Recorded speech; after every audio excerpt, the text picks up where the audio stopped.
Eu saí por causa do meu irmão mais velho. E o que é que tem ele? Aí ele fica usando droga, mas aí eu fico. Aí eu também fico com ele, mas eu não uso. E agora, nesses dias de frio aqui em São Paulo, como é que você faz pra dormir? É difícil. Ser coberto.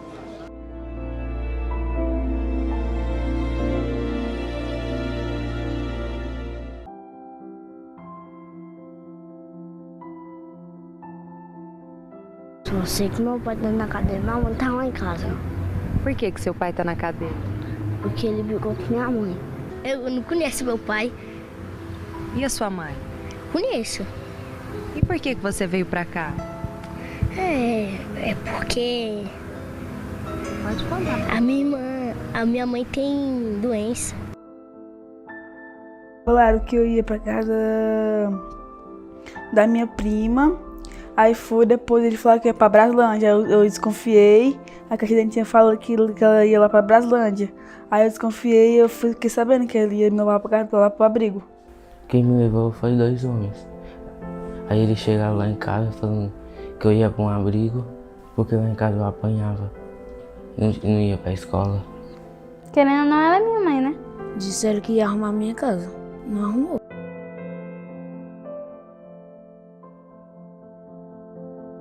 A violência negligencial é quando há uma negligência, um relaxamento da educação dos pais aos seus filhos. E nessa violência negligencial acontecem várias consequências, né? Principalmente na formação psíquica, na formação moral, na formação humana da criança. A violência negligencial é quando meio que os pais eles falham no quesito de dar atenção e as necessidades que a criança precisa. Negligencial é a violência que a gente comete ou sofre quando alguém que é responsável por nós, de alimentar, cuidar, ter higiene, ensinar, não faz. E aí a gente acaba perdendo, né? E isso é uma certa forma de violência também. Dor, revolta e comoção nacional. O Brasil acompanha desde o início do mês mais um episódio de violência contra a criança, o caso Henri Borel. Um menino de 4 anos, morador da Barra da Tijuca, no Rio de Janeiro, morreu na madrugada de 8 de abril ao caminho do hospital. A mãe do garoto, Monique Medeiros, e o padrasto, Jairo Souza Santos Júnior, o Dr. Jairinho, vereador da capital fluminense, relataram à polícia que o encontraram desacordado após cair da cama. No entanto, o laudo do Instituto Médico Legal, IML, aponta lesões internas e lacerações no corpo da criança, o que levou à prisão preventiva do casal. A triste história de Henri reacende o debate sobre os altos índices de violência contra a criança no Brasil. Segundo dados da Sociedade Brasileira de Pediatria, em média, 243 agressões diárias à criança são registradas diariamente, sendo 60% delas em ambiente domiciliar. O caso de João Hélio Fernandes não aconteceu em um contexto de violência familiar. Ainda assim, é um episódio carregado de dor e um motivo grande de comoção nacional. Em 7 de fevereiro de 2007, o garoto de 6 anos, morador do Rio de Janeiro, voltava para casa no banco de trás do carro da mãe, Rosa Cristina Fernandes.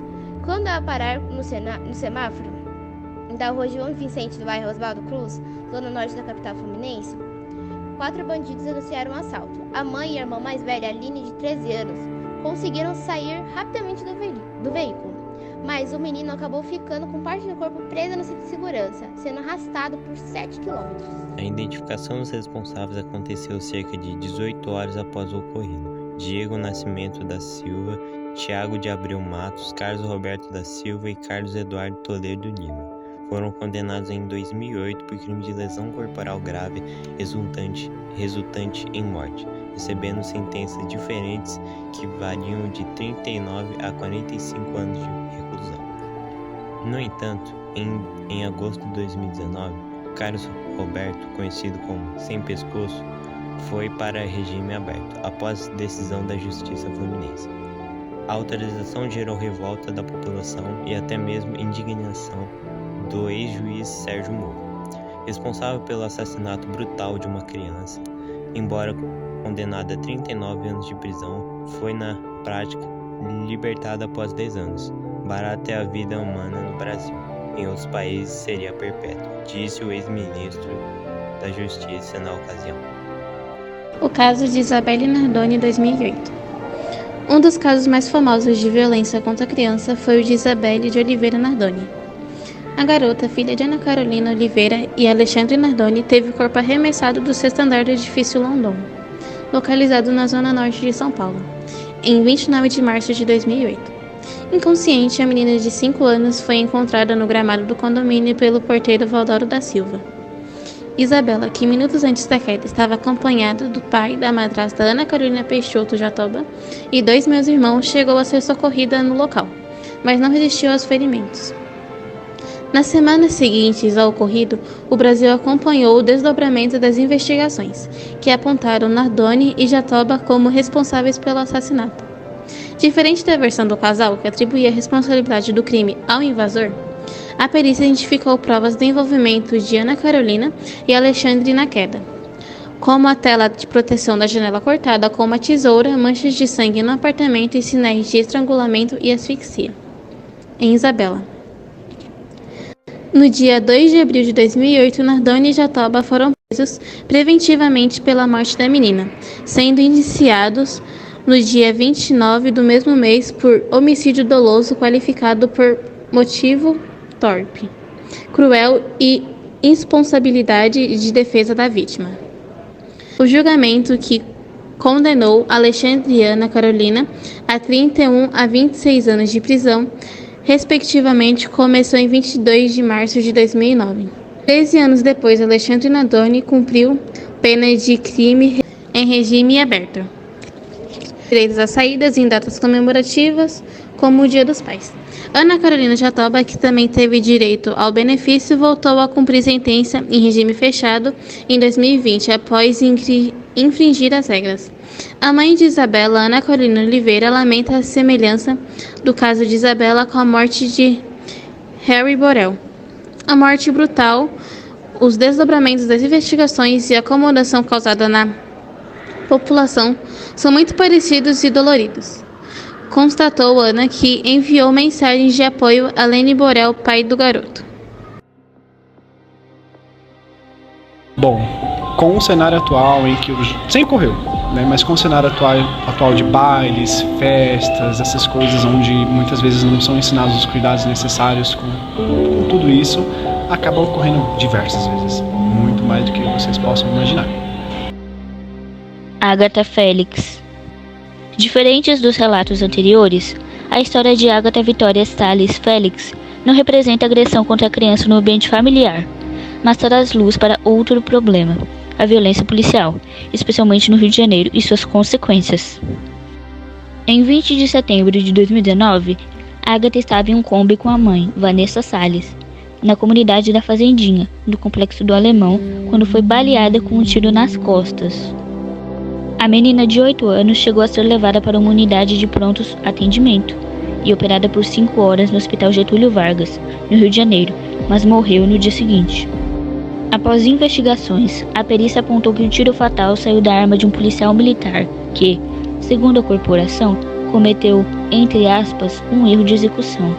Em dezembro de 2019, o agente Rodrigo José de Matos Soares foi denunciado pelo Ministério Público do Rio de Janeiro e se tornou réu por homicídio qualificado, com pena prevista de 12 a 30 anos de prisão. No entanto, o caso continua parado e o PM executa atualmente trabalhos administrativos na Polícia Militar. Polícia foi na minha neta, numa criança, 8 anos de idade, agora tá aí, ó. Perdi minha neta, uma delas, eu perdi.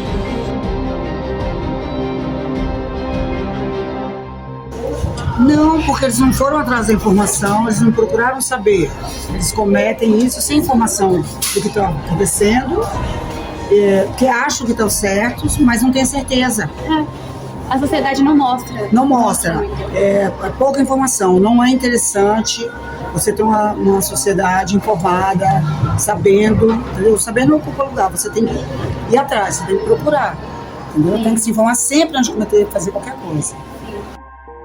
Juan Maicon, 2019. Mais recente que as histórias de Isabela e Bernardo, o caso de Juan Maicon aconteceu em 31 de maio de 2019.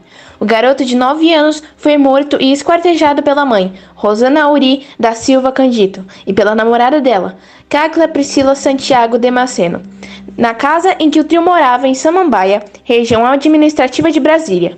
Juan levou 11 facadas e teve o pênis arrancado. O corpo foi encontrado dentro de uma mala. As investigações sobre o envolvimento do casal no crime começaram após a parte do corpo da vítima ter sido encontrada após a prisão. Rosana Auri chegou a afirmar que sentia ódio do filho. O julgamento das réis aconteceu em novembro do ano passado. A mãe do menino foi condenada a 65 anos e 8 meses de reclusão.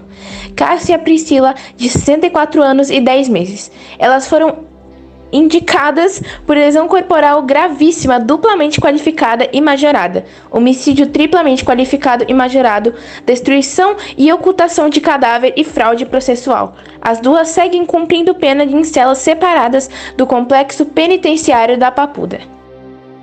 Eu não acho que ser violento com violência resolva. Eu acho que a gente precisa de formações, de trabalhos comunitários, de outras formas de preparar e auxiliar essas pessoas que precisam de ajuda para cuidar dos seus filhos. Agora, punir uma pessoa por ela estar punindo outra não resolve, porque é como se fosse uma corrente, um ciclo de violência. Então tem que quebrar, ensinar essa pessoa como cuidar do filho, como atender essas necessidades, para que ela consiga reproduzir com a família dela.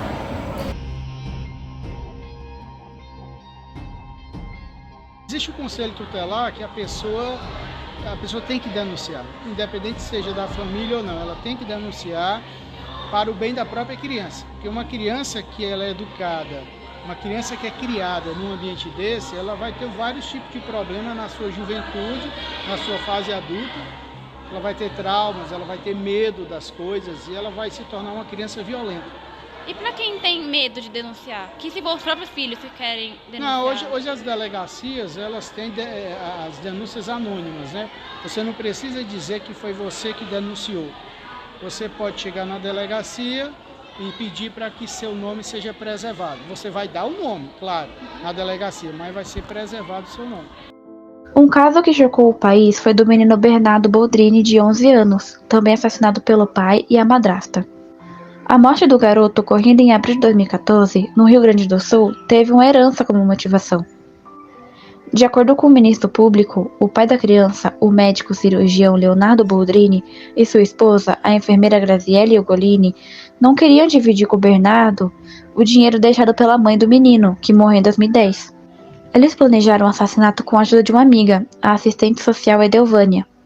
Altas doses de midazolam, sedativo utilizado para cirurgias, foram aplicadas no garoto, que teve o corpo enterrado às margens do rio Mico, em uma cova com solda cáustica, em julho de 2014. A presidente Dilma Rousseff sancionou a Lei Menino Bernardo, batizada em homenagem ao garoto, também chamada de Lei da Palmada.